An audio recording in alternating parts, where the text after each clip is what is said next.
Nellore Atmur bus stand దాని పక్కన ఉండే బ్రిడ్జ్ అంటే ఎంతో రద్దీ కలిగింది.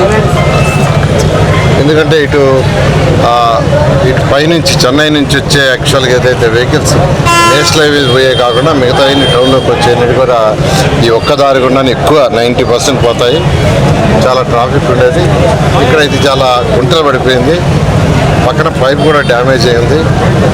తర్వాత ఈ రోడ్ అంతా డ్యామేజ్ అయింది. దీని యాక్చువల్గా అధికారులని ఎస్టిమేషన్ చేయమంటే అటు ఆర్ఎండ్బి, ఎందుకంటే ఇది రైల్వే వాళ్ళు ఆర్ఎండ్బి మున్సిపల్ శాఖ ముగ్గురు కోఆర్డినేషన్తో చేయాల్సిన పనిది. వాళ్ళు ముగ్గురు డిస్కస్ చేసుకొని దీన్ని ఎస్టిమేషన్ వేశారు. 1,02,000కి ఒకసారి 1,02,00,000 ఎస్టిమేషన్ వేశారు.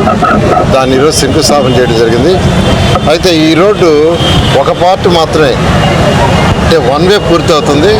అది అయిన తర్వాత సెకండ్ వే కూడా, దానికి కూడా దాదాపు సుమారు 1 కోటి రూపాయలు ఖర్చు కావచ్చు. దానికి కూడా ఎస్టిమేషన్ వేయించుకున్నాను.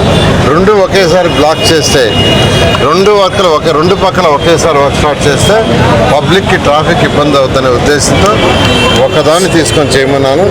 ఇది ఇన్కన్వీనియంట్ కాకూడదు కాబట్టి నేను ఇప్పుడే అధికారులకి ఆ కాంట్రాక్టర్ కూడా చెప్తున్నాను.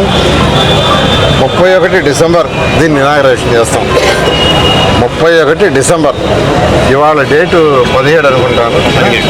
17 అంటే నెల 14 రోజులు, ఒక నెల 14 రోజులు.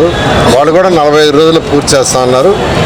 నేను 44 రోజులు దీన్ని ఒక్కరోజు తగ్గించాను.